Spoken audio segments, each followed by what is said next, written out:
está el tema de las relaciones sexuales prohibidas. Y en este sentido, el texto de las escrituras hebreas da cuenta de que los cananeos tenían una cuestión en su linaje, claramente. Acá sí hay una cuestión de linaje, y es que ellos, y esto es normal, o sea, vos haces tal o cual y de repente empezás a escarbar atrás y tenés a alguien en tus ancestros que más o menos estaba en la onda que estás vos.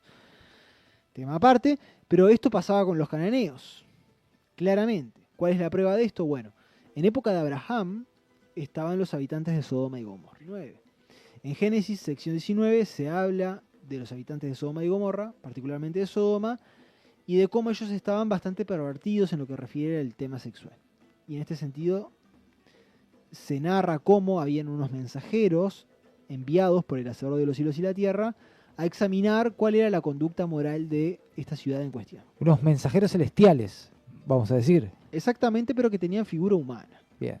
Eran, Lo que se le conoce como ángeles, capaz. claro, ángeles, que viene del griego ángelos, que significa enviado o mensajero, Bien. pero que no refiere a un ser afeminado con un halo solar en la cabeza, sino que refiere a un mensajero. En hebreo la palabra es malak, que deriva de Melek, y Melek es rey. El malak es una especie de embajador real del rey, es alguien que lo representa. Entonces, Pero estos enviados que van a Sodoma tenían forma de hombre. tienen forma de hombre y quieren pasar la noche en la plaza de la ciudad. Y ahí aparece Lot, sobrino de Abraham, que se había hospedado en Sodoma, y les insiste, además no poder, no duerman en la plaza, duerman en mi casa. Y entonces sucede en Génesis, sección 19, verso 4 en adelante, lo siguiente. Antes de que se acostaran, en contexto Lot y los mensajeros del Hacedor de los cielos y la tierra que se habían hospedado en su casa, entonces los varones de la ciudad, los varones de Sodoma, rodearon la casa, desde el joven hasta el anciano, todo el pueblo afuera. Y llamaron a Lot y le dijeron a él: ¿dónde están los varones que vinieron a ti en la noche? Los mensajeros del Hacedor de los cielos y la tierra. ¿Dónde están? Sacalos a nosotros y los conoceremos a ellos. El texto sigue, y sin que vos entiendas qué significa en el contexto de las escrituras hebreas conocer, claramente lo que querían realizar era algo completamente pervertido por la reacción que tiene Lot. Pero es importante comprender que en el contexto de las escrituras hebreas, conocer refiere no solo literalmente a conocer algo, sino a tener una unión íntima, a conocer íntimamente a alguien. Ejemplos de esto: Génesis, sección 4, verso 1. Conoció Adán a su mujer y quedó embarazada y parió a Caín. Génesis, sección 4, verso 25. Conoció Adán nuevamente a su mujer y parió un hijo. Génesis 38. Se narra cómo Yahudá, uno de los 12 hijos de Israel, tiene relaciones sexuales sin saberlo con su nuera, llamada Tamar. Cuando se entera que es su nuera, está escrito en el verso 26 de Génesis sección 38, verso 26, y a Judá no volvió a conocer a Tamar, su nuera.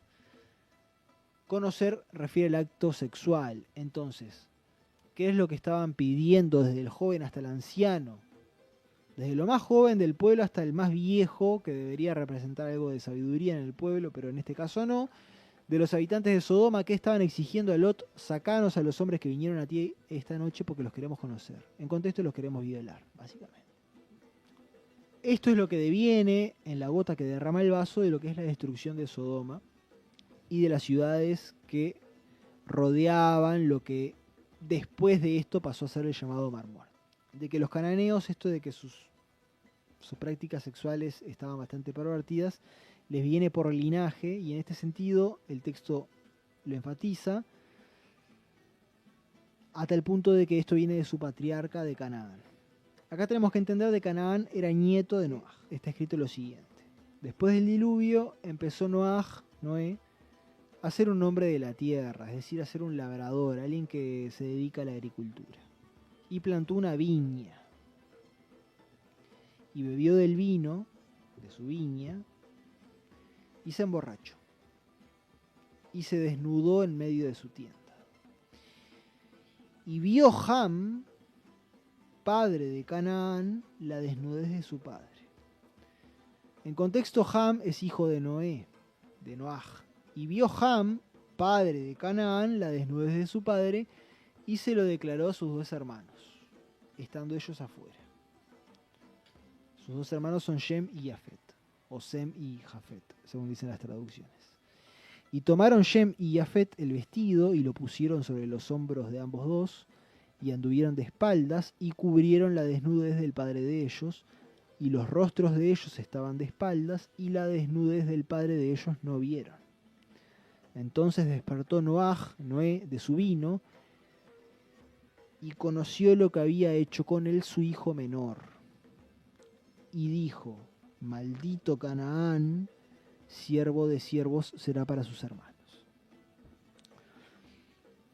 ¿Por qué estoy leyendo esto? Este texto es harto misterioso, porque no expanden lo que son los detalles, pero el punto es que acá el texto deja entrever de manera sutil para los que están como entendidos en el texto, para que lo entiendan ellos y no el público en general, que acá aconteció algo con Noaj relativo a un acto sexual que implica específicamente a Canaán, del que vienen los cananeos, una maldición.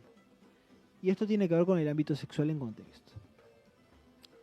¿Cómo saber de que acá Canaán realiza algo pervertido en el ámbito sexual con Noaj, su abuelo? Bueno, tenemos que entender de que Noaj, cuando despierta de su borrachera, está escrito que, en Génesis sección 9, verso 24, que Noaj conoció lo que había hecho con él su hijo menor.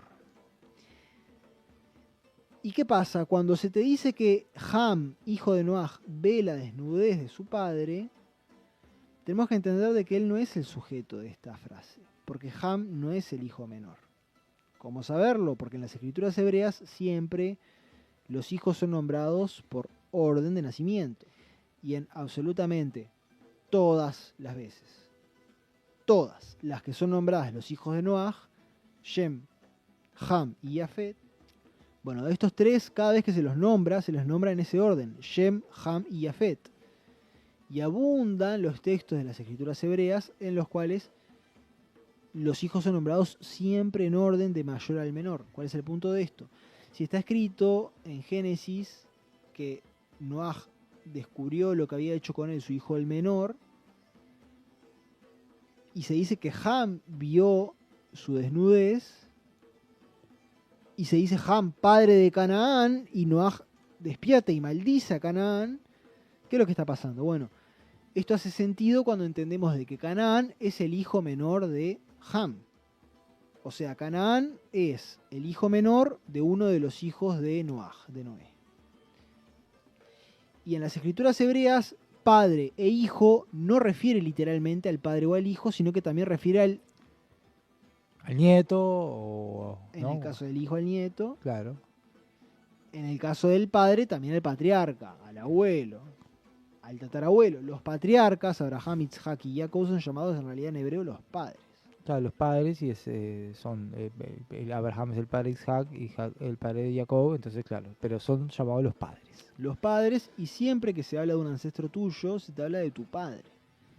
Y eso tiene que ver con lo que significa el término en las escrituras hebreas y lo que significa el término hijo en las escrituras hebreas. O sea, es como una cuestión hacia arriba y hacia abajo. Claro, padre hacia arriba, hijo hacia abajo. Exactamente. Y en ese sentido, el hijo menor de Noaj en esta época era Canaán. Claro, era el nieto.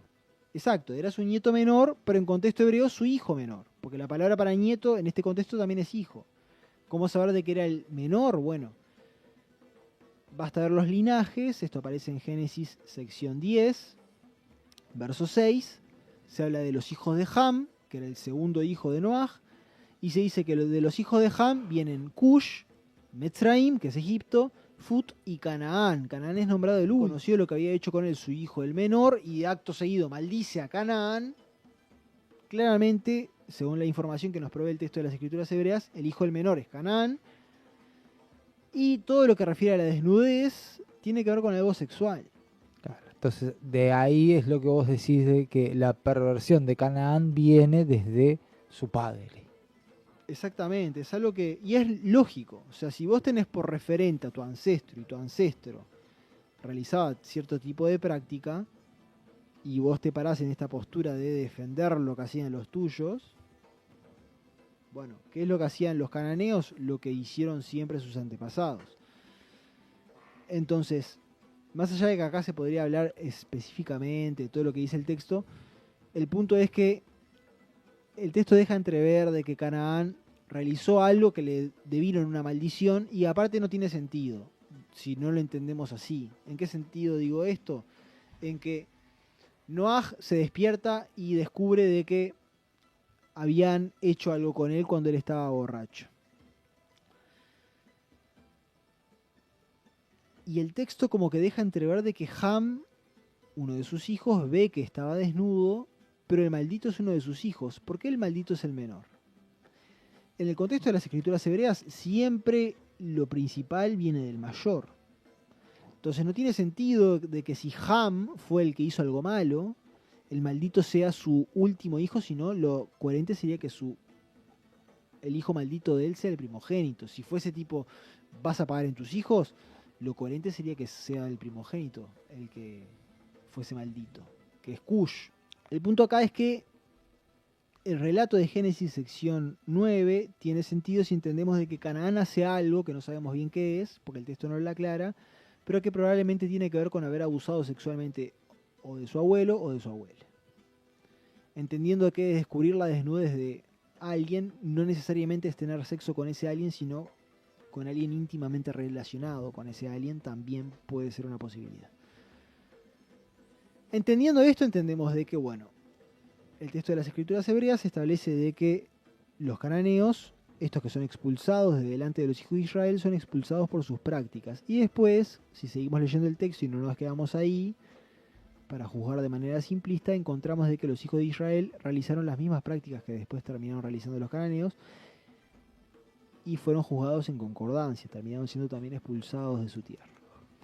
Pero para ir un poco más allá de lo que es las prácticas de los cananeos, algunos versos más, Isaías, sección 3, verso 9, dice lo siguiente: el pecado de ellos, como Sodoma, lo publican, no lo ocultan. Es decir, alardean, en este caso Sodoma, alardeaba de su pecado, alardeaba de su error, que es lo que pecado significa en el contexto hebreo. Errarle al blanco, errarle el camino, errarle la manera de proceder. No solo le erran, sino que alardean de ello, a lo que vemos en la actualidad. No solo le erran lo que está correcto, de conformidad a la naturaleza, de conformidad a la manera que viene siendo desde hace miles de años, sino que lo llevan con orgullo. Sino que lo establecen como, mirá, y esto está bien. O casualidad que justo esto lo plantean, lo que ellos dicen está bien, los eugenesistas de estos tiempos, ¿no? Todos viniendo de la Royal Society, de las academias británicas, del Imperio Británico, del Instituto Tavistock, de los que lavan el cerebro de la cultura hegemónica. Ta. Jeremías, sección 23, verso 14. Adulteran y andan en mentira, y fortalecen las manos de los malvados, para que no se vuelva el hombre de su maldad. Es decir, fortalecen las manos de los malvados se refiere a, vos ves a alguien que está haciendo mal y le das para adelante. Fueron para mí todos ellos como Sodoma, y sus habitantes como Gomorra. ¿Cómo eran entonces los habitantes de Sodoma y de Gomorra? Le daban para adelante al que hacía el mal, eran adúlteros, eran mentirosos. Ezequiel, sección 16, verso 49. Este fue el pecado de Sodoma, tu hermana. Jactancia, o orgullo se podría traducir perfectamente en este verso. Saciedad de alimento, tranquilidad de ociosa había en ella y en las aldeas de ella, pero la mano del humilde y del necesitado no fortaleciera. O sea, en el contexto, Sodoma y Gomorra era una ciudad muy próspera, muy fértil. Precisamente ese es el motivo que está escrito en Génesis, por el cual Lot dice, voy a vivir allí, porque ve que el lugar es próspero, por eso va a habitar en Sodoma, luego de que se separa de Abraham. Y sin embargo, a pesar de toda esta prosperidad que tenía Sodoma, no fortalecía al necesitado. Por último, dejemos en claro que no necesariamente Sodoma era peor que el resto de las ciudades cananeas. Acá tenemos que entender de que Sodoma era una ciudad de cananeos. Esto lo sabemos cuando miramos lo que son los límites de la tierra prometida y lo que eran los límites de los cananeos. Es Génesis 10, sección 10, verso 19, que dice lo siguiente. La frontera del cananeo iba desde Sidón o Sidón en dirección a Gerar hasta Asa, que Asa es Gaza, en dirección a Sodoma, y Amorá, que es Gomorra, y Adma y Tseboim o Seboa, y hasta Laya, ciudades todas en la circunferencia del Mar Muerto. ¿Cuál es el punto acá? De que Sodoma y Gomorra era una ciudad cananea. Esto está claro desde la perspectiva de las escrituras hebreas. Y entonces lo que tenemos que entender era que no son los de Sodoma y Gomorra, no eran necesariamente los peores que habían en su época, sino que eran un ejemplo que fue tomado de, miren, si ustedes proceden de esta manera, el devenir va a ser este. Y por eso fue destruida con fuego y azufre que cayó del cielo. ¿Cómo saber de que Sodoma no era necesariamente peores que el resto de los cananeos que ya habitaban en época de Abraham y que siguieron habitando en el territorio 400 años después? Por la sencilla razón de que el propio Mesías, por ejemplo en Lucas, sección 13, verso 1 al 5, da un ejemplo de, por ejemplo, unos galileos que son muertos por orden de Pilato y cuya sangre se mezcla con la sangre de los sacrificios que estaban realizando, sacrificios de animales, no de niños. Y el Mesías básicamente dice, parafraseando, ¿ustedes piensan que estos galileos que sufrieron estas cosas eran peores que todo el resto de los habitantes? Les digo que no, pero si ustedes no se arrepienten, que en contexto hebreo arrepentirse es volver, o sea, si ustedes no vuelven al recto camino del Hacedor de los cielos y de la tierra, van a perecer igualmente. Y agrega, ¿y ustedes piensan que los 18 sobre los cuales cayó la torre de Shiloah o de Siloé, eran más pecadores que el resto de los habitantes de Jerusalén? Les digo que no.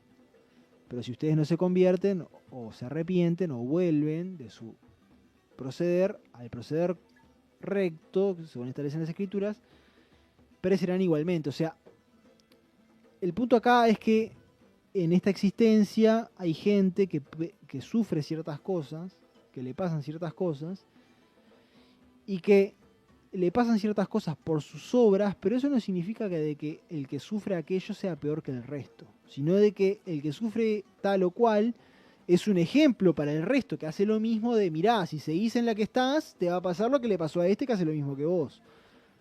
En ese sentido, Sodoma y Gomorra y Adma y Tseboa, todas estas ciudades que fueron destruidas por fuego y azufre que cayó del cielo, tenían unas prácticas que no eran ajenas al resto de las prácticas cananeas, que son las prácticas que en definitiva están prohibidas en el libro de Levítico. En el contexto de 400 años después de la destrucción de Sodoma, se le dice al pueblo de Israel, mirá, cuando entres en la tierra no hagas lo que hacen estos.